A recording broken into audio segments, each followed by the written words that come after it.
बिस्मिल्लाहिर्रहमानिर्रहीम।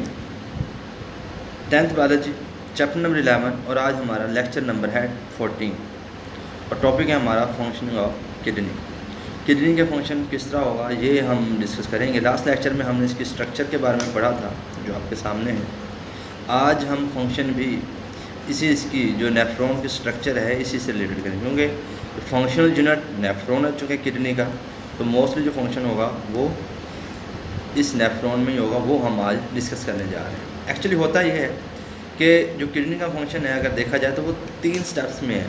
फर्स्ट है pressure filtration, फिर है सिलेक्टिव रीअब्जॉर्प्शन और आखिर में है हमारे पास ट्यूबुलर सिक्रेशंस।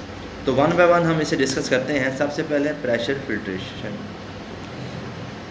तो इसमें देखें होता यह है कि रीनल जो आर्टरी है ये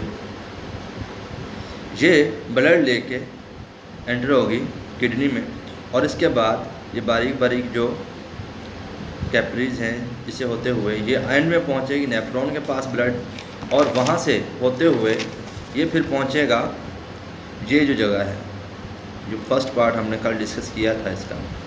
इसके बाद अब इसमें जैसे ही यहाँ पे पहुँचेगा तो यहाँ पर ये रेड जो है एक्चुअली ये ब्लड लेके आने वाली नाली है।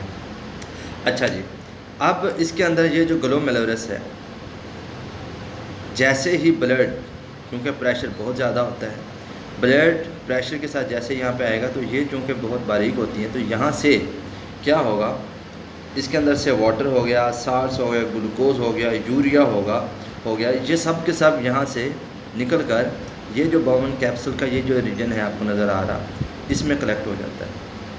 ठीक, जैसे इसमें कलेक्ट होता है तो इसे हम ग्लोमेरुलर फिल्ट्रेट का नाम देते हैं, जो यहाँ पे इकट्ठा हो जाता है। ये है पहला स्टेप। दोबारा देखें, ब्लड जैसे ही आएगा तो क्या होगा, प्रेशर के साथ जैसे ही यहाँ पे पहुँचेगा तो उसके बाद इसमें से साल्ट हो गया, वाटर, ग्लूकोज, यूरिया, ये सब के सब निकल के इस रीजन में, इस जगह पर जो आपके पास बाउमन कैप्सूल है इस जगह में इकट्ठे हो जाता है। और ये फर्स्ट स्टेप है, इसे नाम देते हैं प्रेशर फिल्ट्रेशन का। और जो हमारे पास यहाँ पर फिल्ट्रेट हासिल होता है उसे हम ग्लोमेरुलर फिल्ट्रेट का नाम देते हैं। अब ये पहला स्टेप कंप्लीट हो गया। एक्चुअली यहाँ पे देखें, ये डायग्राम नज़र आ रही है आपको छोटी सी, ये स्मॉल होने की वजह से यहाँ से मैं नहीं समझा पा रहा, वो इसलिए मैं वहाँ से समझा रहा हूँ। आपने यहाँ से गौर से देख लेना, सारी डिटेल दी हुई है यहाँ। इसके बाद दूसरा स्टेप जो है वो शुरू होता है। दूसरे स्टेप में क्या होगा, इसके गिर्द बारीक बारीक कैपरीज होती हैं, ऐसे जैसे कि आपको इस डायग्राम में भी नज़र आ रही हैं। ये रेड कलर की ब्लू कलर, ये कैपरीज होती हैं, इसके गिर्द नज़र आ रही होंगी आपको जी। तो इन कैपरीज में फिर क्या होता है, दोबारा उसने जैसे बताया सिलेक्टिव रीअब्जॉर्प्शन। यहाँ पर दोबारा काफ़ी तकरीबन 99% जो है वो दोबारा इसके अंदर क्या हो जाता है, रीअब्जॉर्ब हो जाते हैं। इन बारीक बारीक नालियों के अंदर इधर से दोबारा क्या हो जाता है, ये जो फिल्ट्रेट है रीअब्जॉर्ब हो जाता है। और जिन प्रोसेस से ये रीअब्जॉर्ब होगा वो कौन कौन से हैं, ऑस्मोसिस के थ्रू भी हो सकता है, डिफ्यूजन भी हो सकती है, एक्चुअल ट्रांसपोर्ट ETC हो सकता है।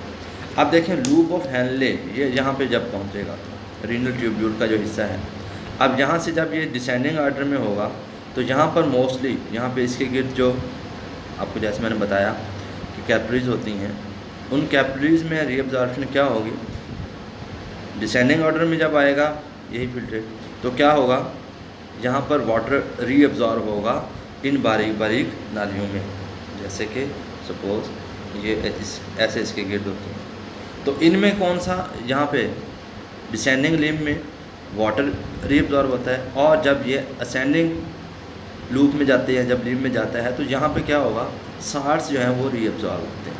ये ध्यान में रखना है आपने। इसके बाद हम तीसरा जो स्टेप है वो है आखिरी, जिसे हम ट्यूबुलर सिक्रेशंस भी कहते हैं। यहाँ पर ये जो इसका बकिया हिस्सा है जैसे यहाँ पे पहुँचता है तो यहाँ से फिर यूरिया वगैरह, आयंस वगैरह मुख्तलिफ चीज़ें जो है वो सिक्रेट होती हैं, और आखिर में होते हुए ये जो आपके पास है कलेक्टिंग डक्ट, इसमें आ जाता है। और उस वक्त हम ये कहते हैं कि ये यूरिया है, और जो कि फिर भेज दिया जाता है किडनी इसमें ब्लैडर की तरफ। तो ये इस तरह पूरा प्रोसेस हमारे सामने इसमें किडनी के अंदर टेक प्लेस होता है। और ये ज़हन में रखना, आखिर में एक बात बताई हुई है उसने कि जो दिस इज़ डन, यानी थर्ड जो प्रोसेस है जो यहाँ पे होगा, done to maintain blood at the normal pH. ये एमसीक्यूज़ में है। और नॉर्मल पीएच कितनी होती है? 7.35 टू 7.45 एमसीक्यूज़ में पूछा जा सकता है। और इसके बाद आखिरी स्टेप में क्या था? आफ्टर द अबव मेंशन, ये filtrate present in the urine tubule is known as urine. इसे फिर हम नाम देते हैं कि यूरिन है। और यूरिन में कौन कौन सी चीज़ें होगी, ये सारा एमसीक्यूज़ में आपसे पूछा जा सकता है। तो ये था स्टूडेंट्स आज का हमारा टॉपिक। नेक्स्ट टॉपिक के लिए इजाज़त, अल्लाह हाफ़िज़।